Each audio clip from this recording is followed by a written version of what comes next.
Hello everyone, আসসালামু আলাইকুম। আশা করছি আপনারা সবাই অনেক ভালো আছেন। আমরা সবাই আলহামদুলিল্লাহ ভালো আছি। আরও একটি ব্লগ ভিডিও দেখার জন্য আপনাদের সবাইকে ওয়েলকাম জানাচ্ছি। তো গতকালকের ভিডিওতে আপনারা দেখেছেন আমি ইলিশ মাছ কিনেছি।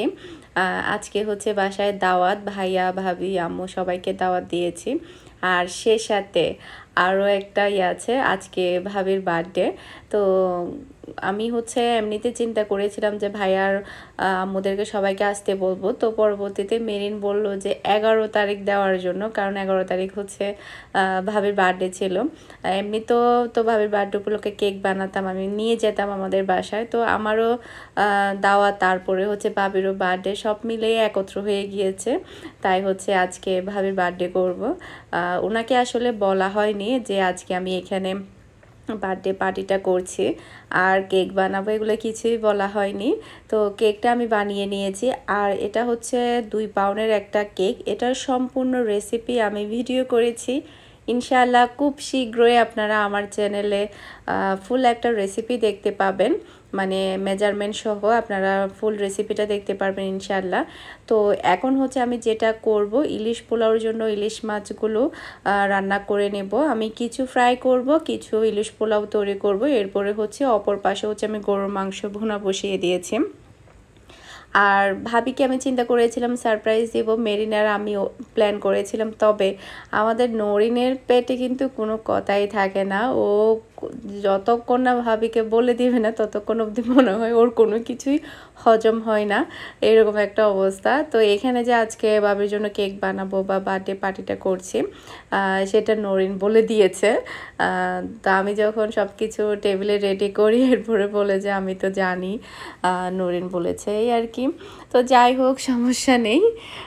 তো এখানে হচ্ছে আমি যেটা করছি, ইলিশ পোলাওর জন্য ফার্স্টে আমি পেঁয়াজটাকে পেস্ট করে নিয়েছি। এরপরে আদা রসুন দিয়ে, এরপরে হচ্ছে গরম মশলা দিয়ে আমি হচ্ছে এখন যেটা করব, মশলাটাকে খুব ভালোভাবে কষিয়ে নিচ্ছি। এরপরে স্বাদ মতো লবণ দিচ্ছি। এরপরে হচ্ছে এখানে খুবই অল্প পরিমাণের মশলা ইউজ করা হয় ইলিশ পোলাওতে। আসলে ইলিশ পোলাওটা এত বেশি মজা হয়, অনেক বেশি ভালো লাগে আমার কাছে। অন্যান্য ইয়ার থেকে কিন্তু আপনারা ট্রাই করে দেখবেন, ইলিশ পোলাওটা কিন্তু ফ্লেভার খেতে অনেক বেশি সুস্বাদু হয়। এরপরে হচ্ছে আমি এখানে 1 চা চামচের মতো ধনে গুঁড়া দিয়েছি, 1/2 চা চামচের মতো জিরা পাউডার দিয়েছি, স্বাদ মতো লবণ দিয়েছি। এরপরে হচ্ছে প্রায় আমি এখানে 1/2 কাপের মতো টক দই দিচ্ছি। এখানে অল্প পরিমাণের মশলা দিয়ে এটা করা হয়, টক দই, পাউডার মিল্ক, সামান্য জিরা, সামান্য ধনে গুঁড়া, লবণ, এগুলো দিয়ে কিন্তু ইলিশ পোলাওটা রান্না করা হয়। তো এখানে দেখতে পাচ্ছেন পুরো মশলাটা আমার ভালোভাবে কষানো হয়ে গিয়েছে। যেহেতু এখানে আমি সব কিছুই কাঁচা মশলা অ্যাড করেছিলাম একত্র করে, সবই আমি ভালোভাবে কষিয়ে নিয়েছি। এরপরে হচ্ছে এখানে আমি ইলিশ মাছটা দিয়ে দিয়েছি। এখানে আমি কাঁচা মাছ অ্যাড করছি, আপনারা চাইলে মাছটা একটু ফ্রাই করেও নিতে পারবেন, কোনো সমস্যা নেই। তবে এটা আমি যেহেতু ফ্রেশ মাছ, চিন্তা করলাম যে ফ্রাই না করেই করি। আর এমনিতে ইলিশ পোলাও কিন্তু ফ্রাই না করেই কিন্তু করা হয়। আর আমি যে গতকালকে মাছগুলো কিনেছিলাম ওগুলো মোটামুটি ভালো ছিল, এগুলো একটু নরম ছিল। যখন লিমা কাটছিল তখন বলছিল মাছগুলো নাকি নরম। এর আগের বার যখন এনেছিলাম তখন মাছগুলো নাকি একটু শক্ত শক্ত ছিল, ফ্রেশ ছিল। তবে এবারের মাছগুলো নাকি একটু নরম নরম টাইপের ছিল। এরপরে হচ্ছে আমি এখানে 1/2 কাপের মতো দই অ্যাড করেছি, তরল দুধ অ্যাড করেছি। এরপরে এটাকে আমি ভালোভাবে ঢাকনা দিয়ে ঢেকে রাখবো মাছটা কুক হওয়া অবধি। তো অপর পাশে হচ্ছে পিৎজার জন্য চিকেনটা রেডি করে নিচ্ছি। আজকে মানে অনেক দিন পরে বাসায় পিৎজা মানে খাওয়া হবে, মানে সবাই মিলে আর কি।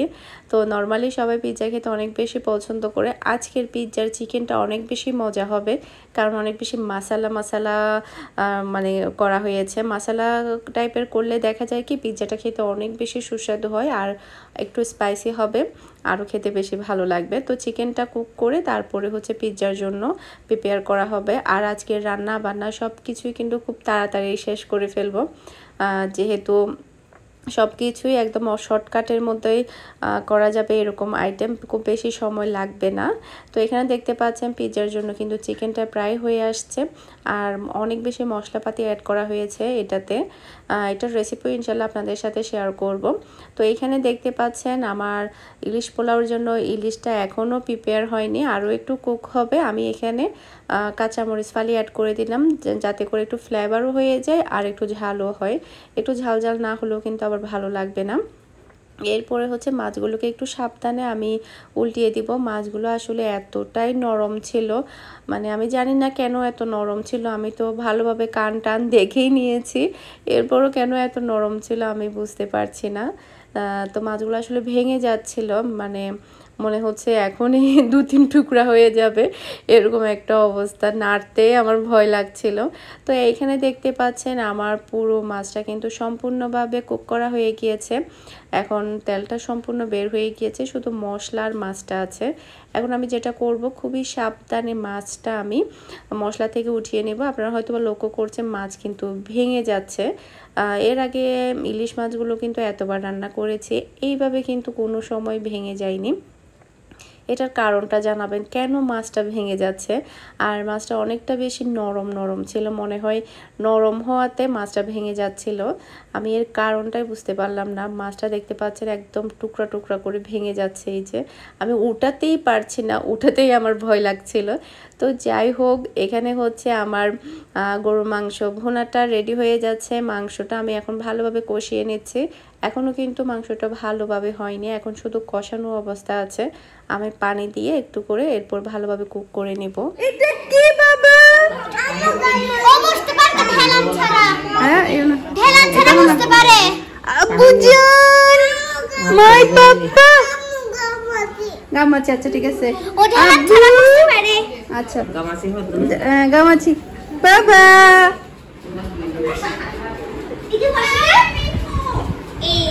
এই যে মাশাআল্লাহ মাশাআল্লাহ, কতদিন পরে দেখছি আপনাকে। কতদিন পর।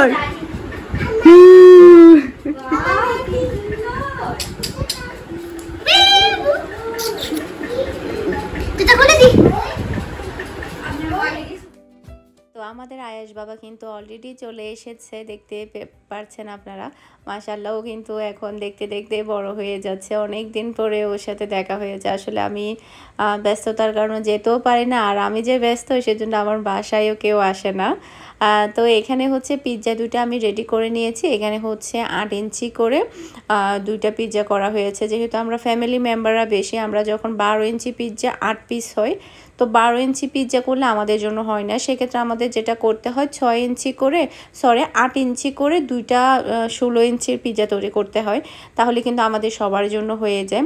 তো এদিকে যেহেতু আমার মাছটা রেডি করা হয়ে গিয়েছে, এপাশে আমি যেটা করছি পোলাওটা বসিয়ে দেব। পোলাওটা হয়ে গেলে আমার পুরোপুরি রান্নাবান্না কমপ্লিট। আর দেখা যায় কি সালাদ, তারপর অন্যান্য কিছু, এগুলো সবই লিমা করে নিচ্ছে। সেক্ষেত্রে দেখা যায় কি খুব একটা বেশি এখন দাওয়াত হলে বা কেউ আসলে তেমন একটা চাপ লাগে না, বা মানে হয় না, কাজগুলো ম্যানেজ করতে অত বেশি সময় লাগে না। কেউ এটা কেউ ওটা করে ফেলে, কিন্তু খুবই দ্রুত হয়ে যায়। এখানে আমি কিছু পেঁয়াজ বেরেস্তা করে নিয়েছি, যাতে করে ইলিশ পোলাও আর হচ্ছে ইলিশ মাছ ভাজার উপরে দিতে পারে। পরে হচ্ছে এখানে পোলাওর জন্য আমি পেঁয়াজটাকে হালকা একটু ব্রাউন কালার করে নিয়েছি। এরপরে গোটা মশলাগুলো দিয়ে দিলাম। এরপরে হচ্ছে আমি এখানে পোলাও চালটা অ্যাড করে দেব। পোলাও চালটাকে হচ্ছে হালকাই একটু ভালোভাবে ভেজে নিতে হবে। আর গত 2 দিন ধরে আসলে একটু বেশি বৃষ্টি পড়াতে একটু ঠান্ডা ওয়েদার প্লাস হচ্ছে আবার আইসক্রিম খেয়েছি, ফ্রিজের পানি সব মিলিয়ে কিন্তু মানে মনে হচ্ছে গলাটা একটু ভাঙা ভাঙা, আর শরীরটা একটু খারাপ লাগছে। ঠান্ডার কারণে মনে হচ্ছে জ্বর আসবে, এই আর কি। কাশি হচ্ছে হালকা হালকা। তো যাই হোক, ওয়েদারের কারণে তো হবে, ওটা কোনো ব্যাপার না। তো এদিকে হচ্ছে আমি চালটাকে ভালোভাবে আমি করে নিয়েছি, একটু ভেজে নিয়েছি। এরপরে মাছ উঠানোর পরে যে মশলাটা ছিল, সে পুরো মশলাটা আমি এখানে চালের মধ্যে ঢেলে দিয়েছি। এরপরে এটাকে মিক্স করে তারপরে হচ্ছে আমি এখানে 2 কেজি পানি দিয়ে দিব। এখানে হচ্ছে আমি 1 কেজি পরিমাণের আজকে পোলাওটা করব, তো যার জন্য হচ্ছে আমি এখানে 2 কেজি পরিমাণের পানি দিব। আপনারা ইলিশ পোলাওটা ট্রাই করে দেখবেন। এখন যেহেতু মাছের সিজনের সময় কিন্তু আপনারা ইলিশ পোলাও, ভাপা ইলিশ এগুলো ট্রাই করতে পারেন, অনেক বেশি মজা হবে। নেক্সট ইনশাল্লাহ আমি ভাপা ইলিশ রান্না করব। ভাপা ইলিশ কিন্তু অনেক বেশি মজার হয়। এরপরে হচ্ছে আমি এখানে স্বাদ মতো লবণ দিয়ে দিলাম, এরপরে হচ্ছে কাঁচামরিচ দিয়ে দিলাম ফ্লেভারের জন্য। ঢাকনা দিয়ে ঢেকে রাখবো টোটাল 5 মিনিটের জন্য। 5 মিনিট পরে দেখা যাবে পানিটা অনেকটা টেনে আসবে। আর ও পাশে হচ্ছে আমি এখানে চিকেন নাগেটস ভেজে নিচ্ছি। এগুলো হচ্ছে রেডিমেড, আমি বানাইনি, আসলে আমি সময় পাইনি, আমার বানানোর প্ল্যান আছে, আমি চিকেন এনে রেখেছি কিছু নাস্তা বানানোর জন্য। আসলে আমি বাসার জন্য নাস্তা বানালে এগুলা আর কোনো নাস্তা বাদে তৈরি করা হয় না, ওগুলাই খেতে থাকি, আমার কাছে মনে হয় কি আমার মতো সবাই, মানে ঘরে কোনো যদি কিছু একটা বানানো থাকে তাহলে আর নতুন কোনো নাস্তা নেই, যা আছে তাই খেতে হয়। মানে আমার তো আর কোনো কিছুই বানাতে ইচ্ছে করে, যতক্ষণ না অবধি রেডিমেডগুলো থাকবে ফ্রিজের মধ্যে, ততক্ষণ অবধি আমি কিন্তু কোনো কিছুই বানাতে ইচ্ছে করে না, ওগুলোই খেতে থাকি। যার কারণে কোনো কিছু বানিয়ে রাখলে মেহমান আসার জন্য সেই জিনিসটা কিন্তু আমি কখনো মেহমানদেরকে দিতে পারি না, মেহমান আসার আগে আমাদের পেটের মধ্যে ঢুকে যায়। তো যাই হোক, সমস্যা নেই, যেহেতু আজকে মেহমান আসছে যার কারণে আমি বাইরে থেকেই কিনে নিয়ে এসেছি। তো এগুলোকে হচ্ছে এখন ভেজে নিচ্ছি ভালোভাবে।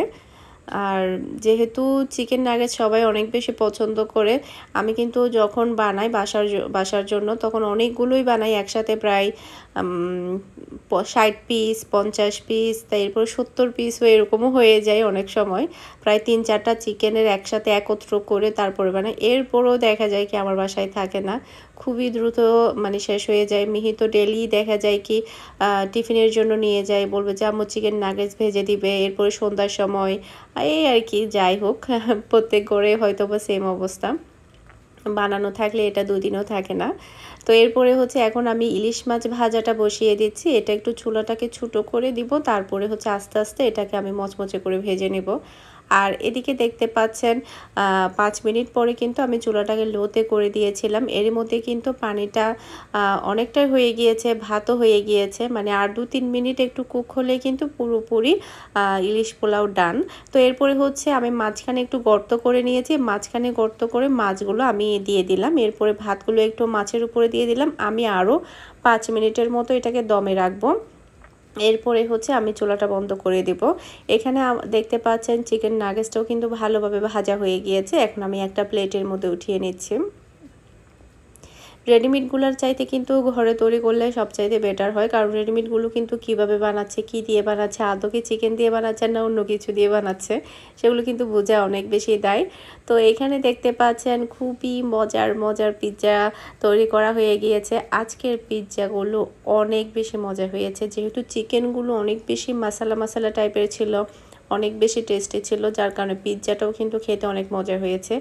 আর একটা কথা, আমাদের আবাসিকে কোনো মুদির দোকানেই কিন্তু চিজ পাওয়া যাচ্ছিল না কোনোভাবেই।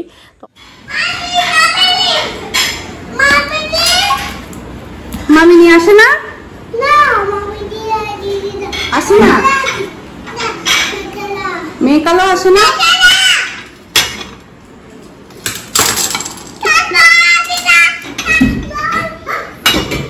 মেয়ে কালো আসে না।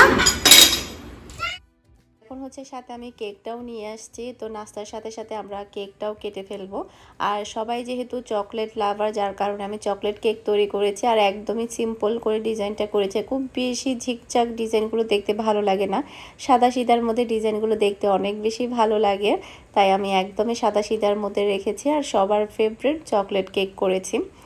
আর কেকটা আসলে এত বেশি মজা হয়েছে, আমি আসলে আমার হাতের কেক আমি খুবই কম খাই, যেটা সত্য কথা, খেতে খেতে খেতে খেতে আমি একেবারে বোর হয়ে গিয়েছি নিজের হাতের কেক, তো অন্যজনের হাতের কেকগুলো ভালো লাগে। এই যে আমার বাবাজান, আমার বাবাজান কই? ও তো আমার বাবাজান, এটা আমার বাবাজান। বাবা দেখো দেখো দেখো দেখো দেখো, এই নরিন বসো,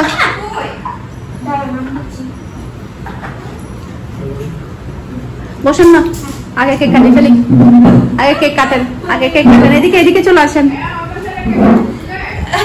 চলে আসেন, চলে আসেন, আগে কেক কাটি ফেলি।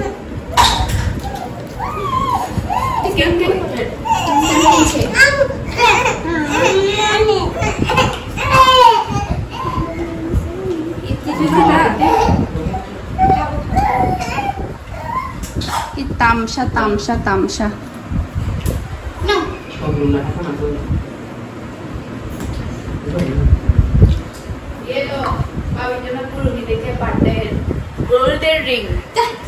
এটা এটা এটা মেরিন দিছে তোমাকে, এটা সরি সরি আপনাকে মেরিন দিছে।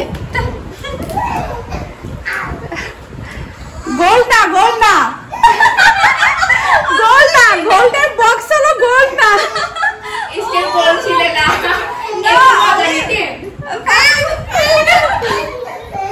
লাস্টে গোল্ড মনে করছেন না? কি পুরো কি করে বলতেছে? হ্যাঁ একদম গোল্ডের মতো, তবে রিংটা গোল্ড না ভাই।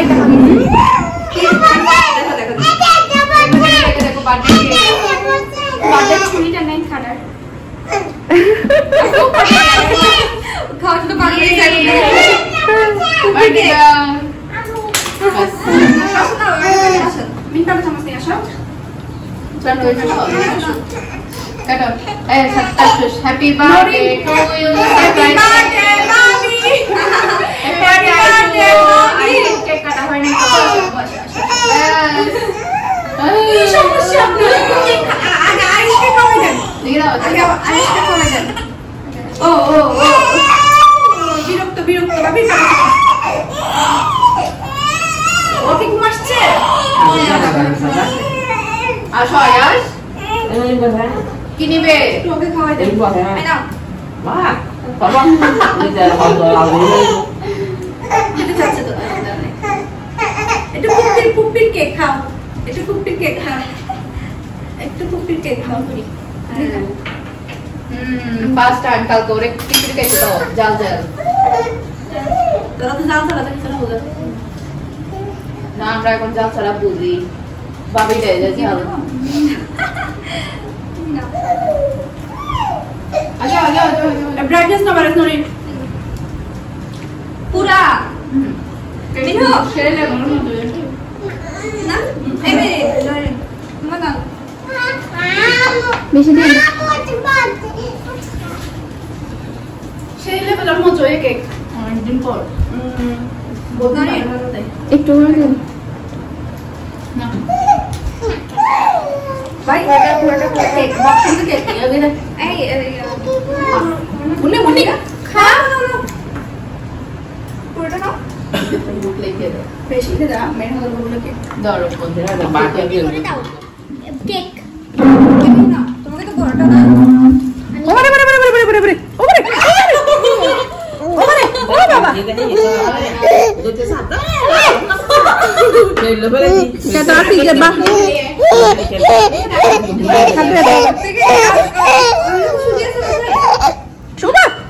সুজি আছে আছে আছে সুজি আছে। এটা পিজ্জা 12টা বাজে বেলা এই আওয়াজ প্লেট কাম হয়ে দে বাতল ওকে তো ভুল লাগিয়ে আগুন দিয়ে খাই দিয়ে এখানে কেক খাবে দিতে ক্রিয়ামটা বল নাও না বন্ধ করতে নাও। কাছে সুজি গোল আপনি দেখ না কোথায় যাবেন।